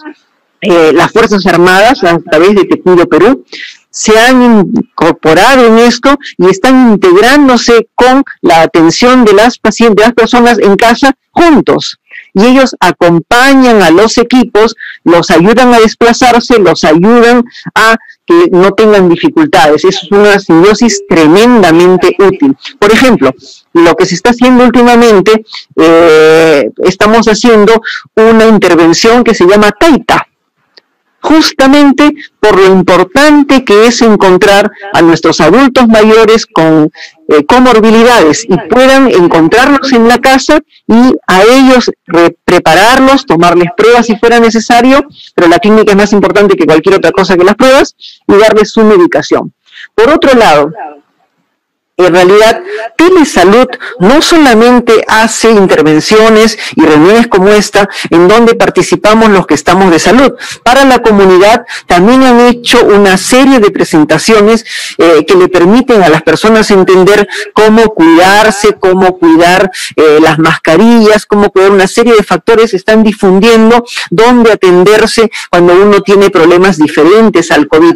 Me parece que en realidad la posibilidad de emplear telesalud es tremendamente útil. A través de telesalud y telecapacitación se ha empezado a hacer, por ejemplo, el reparto de medicamentos a las personas en sus casas. Las personas con patologías crónicas, mi especialidad, por ejemplo, en neurología, en ciencias neurológicas, en coordinación con las DIRIS, se ha empezado a repartir medicamentos a las personas con epilepsia, a las personas con Parkinson, a las personas con Alzheimer y así. Igualmente, se está haciendo entrenamientos para la parte de vacunación, que se vuelve tan importante en esta época del año.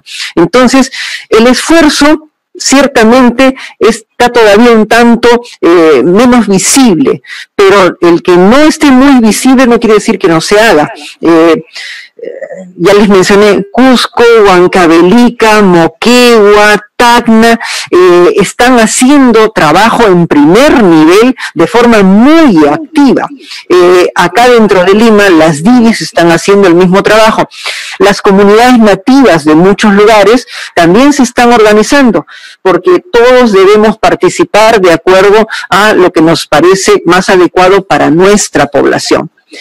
Me parece que nos falta difundir más las cosas. Me parece que nos falta cohesionarlo más y hacerlo una sistematización para que todos participemos por igual. Todavía nos falta fuerza en el primer nivel y nos falta levantarnos más en grupo. No hay ciertamente mucha experiencia, pero como ya lo dije hace un momento, esta es la hora del primer nivel.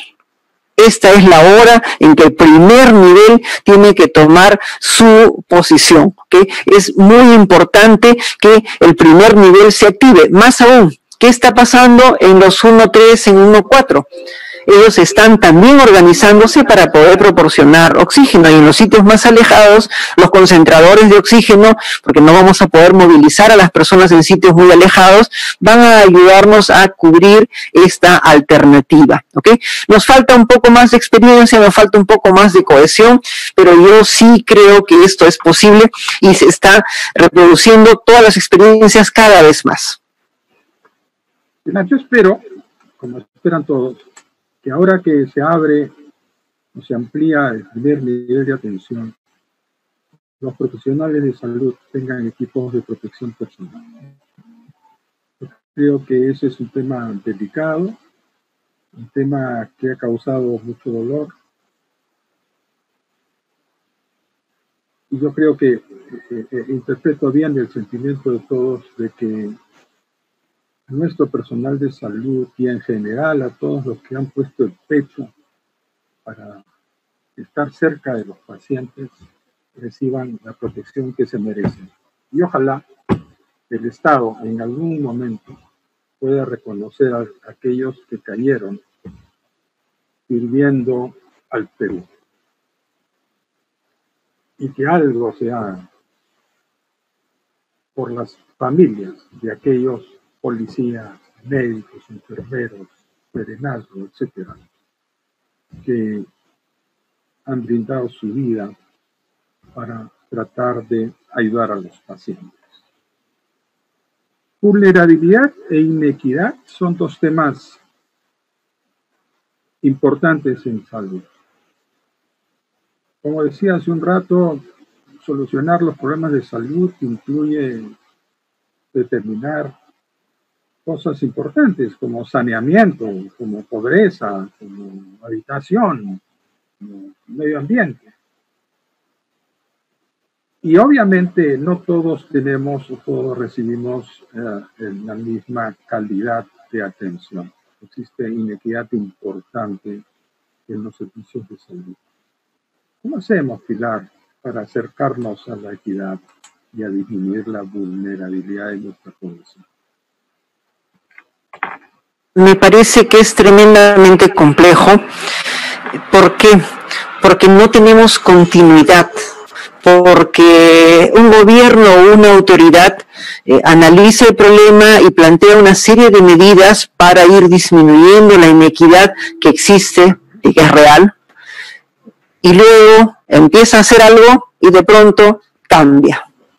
Y aparece otra persona con una idea diferente, que de repente es buena, pero que es diferente, y que hace que tengamos que perder tiempo y volver a comenzar nuevamente. Necesitamos estabilidad. Comentaba algunas veces en tono de reírnos un rato, ¿no?, que hemos tenido no sé cuántos ministros de salud últimamente, y eso ha hecho que cada vez que hay un cambio de ministro, habitualmente el director de un establecimiento, que es un funcionario de confianza, pone su cargo a disposición. Hemos tenido tantos cambios y tan rápido que los directores ya nos hemos olvidado de poner el cargo a disposición, simplemente porque más rápido cambian al ministro que cambian al director. Entonces, eso nos habla de cómo estamos desorganizados realmente. Y para que haya equidad, tiene que haber continuidad en las acciones, porque corregir la inequidad no se puede hacer muy rápidamente. Es por eso que es muy importante que la inequidad se reduzca, pero que comience por casa. Y con perdón de los que me puedan estar escuchando, pero realmente nosotros, el Estado, somos uno de los peores maltratadores de nuestros trabajadores. Las personas que trabajan en salud se están arriesgando. No tenemos todo lo necesario para protegerlos. Y sin embargo, no nos organizamos para proteger a nuestro personal. Sistemas de transporte, para que nuestro personal pueda ir al establecimiento en condiciones de menor riesgo. La posibilidad de que a la persona que está haciendo trabajo en el establecimiento se le haga un seguimiento ordenado. No llegaron las pruebas y que me hagan la prueba, que haya un orden que permita que la persona que está trabajando tenga un tipo de prueba de inicio y sistemáticamente pruebas que permitan hacerle el seguimiento a lo largo de su trabajo. Que la persona que está trabajando tenga por lo menos la posibilidad de tener algún pago adicional. No que salga luego de varias semanas y solamente para algunos, ¿verdad? Porque todos trabajamos por igual.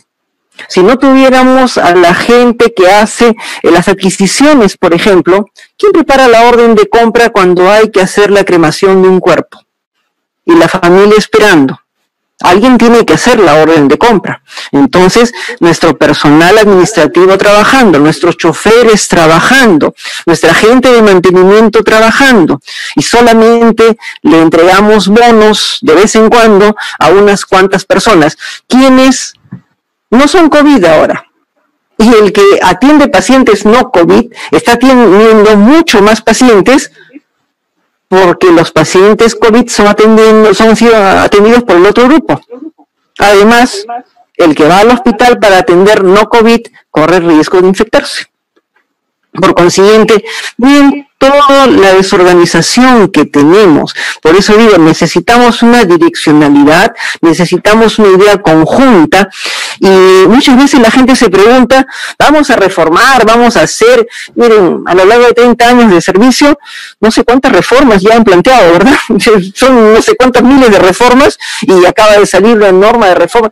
La verdad que las reformas, tal vez debiéramos comenzar por hacer bien lo que hacemos. No importa bajo qué modelo, pero aunque sea eso, hacerlo bien, en lugar de seguir peleando por 80 reformas que al final nunca las vamos a cumplir. Por eso lo más importante es ser, en estas circunstancias, de repente un poco más pragmáticos y empezar protegiendo lo más importante que tenemos, que es nuestro recurso humano. Nuestro recurso humano es lo más importante y tenemos que encontrar formas de protegerlos. Por ejemplo, en MINSA, en Salud, las Fuerzas Armadas, nuestros pensionistas. Taita debió comenzar por nuestros pensionistas, ¿no es cierto? Porque son gente que le ha dado al país años de su vida en salud. Entonces sería muy interesante que Taita haga un barrido de todos nuestros pensionistas y alguna vez demos honor a quien honor merece. Me parece que tenemos que ajustar muchas cosas y esa inequidad comienza por los trabajadores de salud, pasa por grupos humanos, como por ejemplo la inequidad que tenemos en este momento con nuestras comunidades nativas, que están aisladas y que en este momento felizmente ya llegaron los primeros concentradores y hay una compra de concentradores que está en curso para poderlos auxiliar. Pero bueno, ha pasado mucho tiempo y la pandemia se va deslizando de las ciudades hacia el interior del país en esas zonas y están corriendo riesgo importante.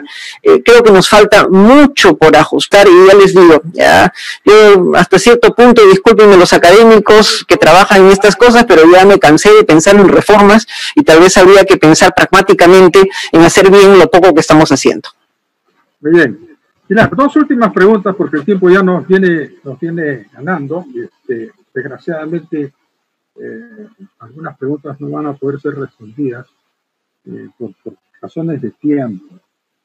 Uno, el que no puedo dejar de preguntar es el asunto del oxígeno. Tú has explicado los aplicativos que han ayudado, pero parece ser que la velocidad con que se ha presentado la carencia de oxígeno ganó a la predicción.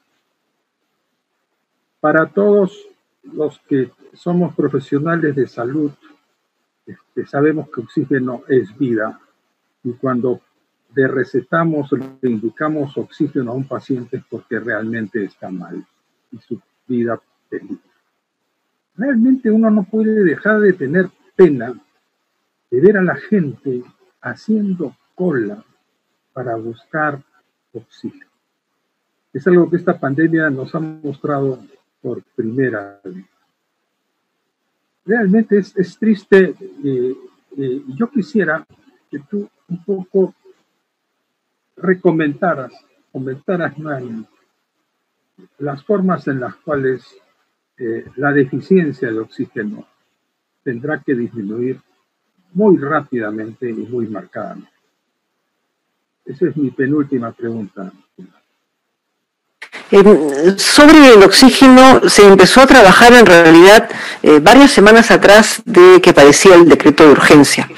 El gran problema que ha habido es encontrar el cálculo y la cifra, porque al principio todos estábamos holgados y las empresas que contratan con el Estado para proporcionar el oxígeno estaban todavía con capacidad de podernos surtir y de aumentar más la cantidad de oxígeno de tipo medicinal. Posteriormente a eso se hizo una serie de medidas que permitían que las empresas puedan trabajar más horas al día. Trabajan 8 horas, se les autorizó para que pudieran trabajar el doble. No pueden trabajar las 24 horas porque los equipos se malogran, ¿ok? Luego se procedió también a facilitar la concentración de oxígeno, porque el oxígeno medicinal en muchos países en realidad tiene una concentración de 93% en adelante, ¿ok? Y nuestra norma era muy estricta, 95%.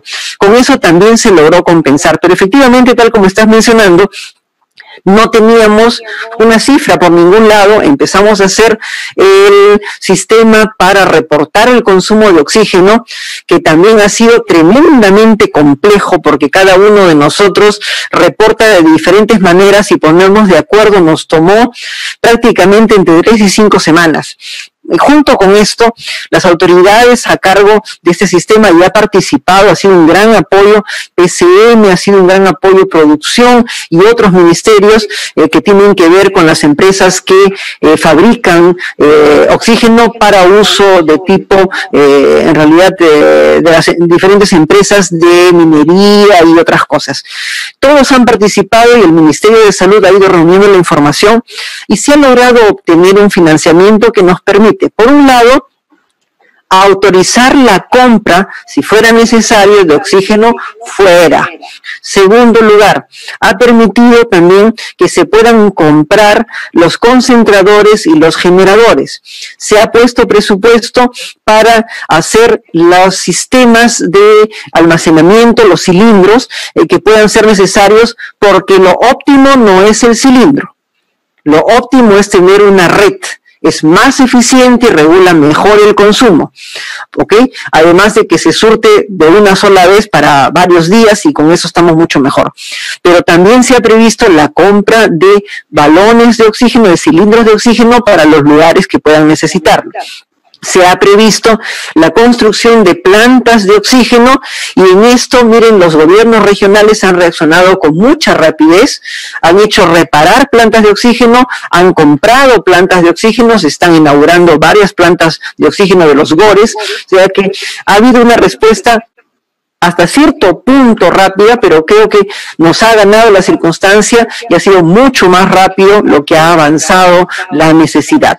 El decreto de urgencia nos permite la adquisición en el extranjero, nos permite reparar los sistemas que estén malogrados, ya sean redes o tanques o plantas, y nos permite también comprar los mismos sistemas y además generadores y concentradores de oxígeno donde sea necesario. Gracias. En vez de una van a ser 2 preguntas.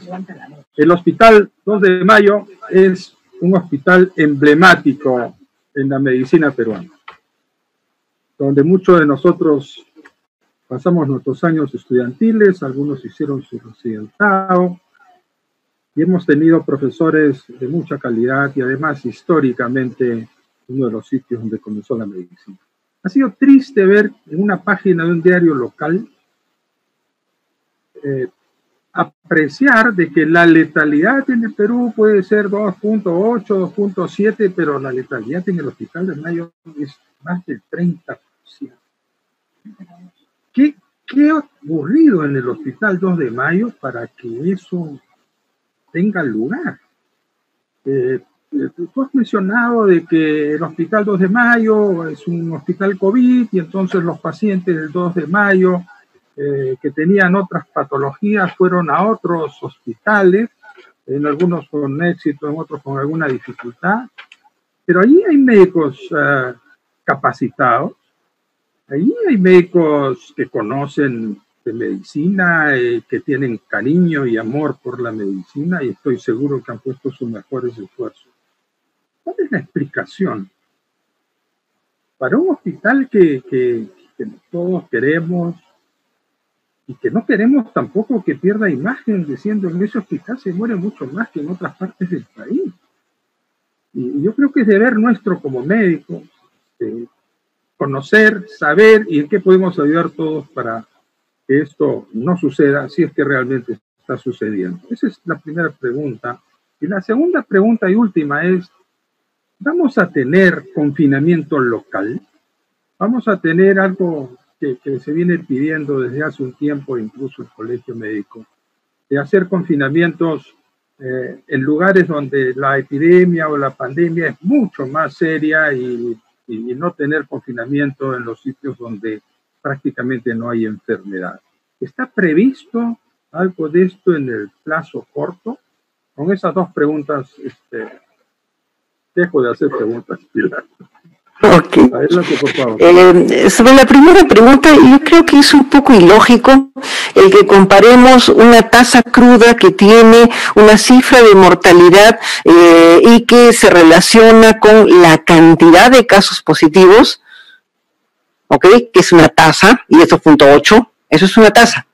Y otra cosa es decir cuántos pacientes ingresaron a un establecimiento, a la UCI o hospitalización, y decir que el 30% falleció. No es comparable la información bajo ningún punto de vista. O sea, no hay forma técnica de comparar lo uno con lo otro. No se olviden que la tasa tiene un denominador que es la cantidad de casos positivos. Por eso sale 2.8. ¿Ok? No es lo mismo que decir entraron 50 pacientes y perdimos 20 pacientes. Eso es totalmente diferente, en primer lugar. En segundo lugar, es curioso una observación de este tipo un poquito distorsionada, porque, por ejemplo, el 2 de mayo ha sido uno de los primeros establecimientos que empezó a atender pacientes COVID. Es un establecimiento que recibe los casos más difíciles, recibe a las personas que se han puesto mal en lugares muy alejados y que llegan al Hospital 2 de Mayo con saturaciones por debajo de 80. Por consiguiente, son los casos mucho más difíciles. Eso sería comparable con otro establecimiento que también se dedique solamente a COVID o mayoritariamente a COVID y que ese establecimiento reciba también los casos tan avanzados. La gente que llega tempranamente, si una persona llega tempranamente al establecimiento y recibe oxígeno tempranamente, sus chances de salir adelante son mucho mejores. Pero si las personas llegan tardíamente, ya con saturaciones muy bajas, el sistema no va a poderlos ayudar mucho porque el pulmón ya se daña. Cuando el pulmón ya se engruesa, es muy difícil que puedan salir adelante, aún habiendo equipo de ventilación asistida. Por eso es tan importante la atención inicial en casa. Y luego que la persona llega al establecimiento de salud cuando recién está comenzando la falta de aire, de allí la utilidad, por ejemplo, de los oxímetros. Porque si uno en casa recibe su tratamiento y tiene un oxímetro que le permite ver cuánto hay de oxígeno en su sangre, uno se puede guiar. Y yo inmediatamente veo que ya bajo de 92 a 91 me pongo en estado de alerta y estoy en 86, que ahí termina la hipoxia feliz, ¿no es cierto? Y ya yo debiera estar teniendo la posibilidad de atenderme más rápidamente. Muchas de las personas que llegan a los hospitales que están en el centro de Lima están con 60%, 50% en el oxímetro, que es lo que tienen a mano. Y eso hace que sus cuerpos estén dañados y son muy difíciles de salir adelante. Yo creo que habría que analizar con calma. En primer lugar, es absurdo comparar la tasa acumulada con el porcentaje de fallecidos, eso no tiene lógica. Y lo que creo que deben hacer los que se dedican a hacer estos cálculos en el CDC y en epidemiología, tienen que analizar, comparar la mortalidad de los casos que son comparables en los diferentes establecimientos.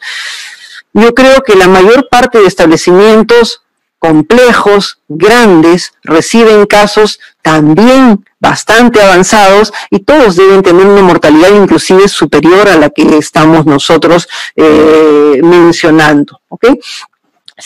La segunda pregunta, y dicho sea de paso, 2 de mayo es un ejemplo esa gente, discúlpenme, pero es un ejemplo de la capacidad de atención Hemos visto a su gente que se dedica al mantenimiento enfermar por estar al pie de los equipos y sacar adelante los equipos. ¿Okay?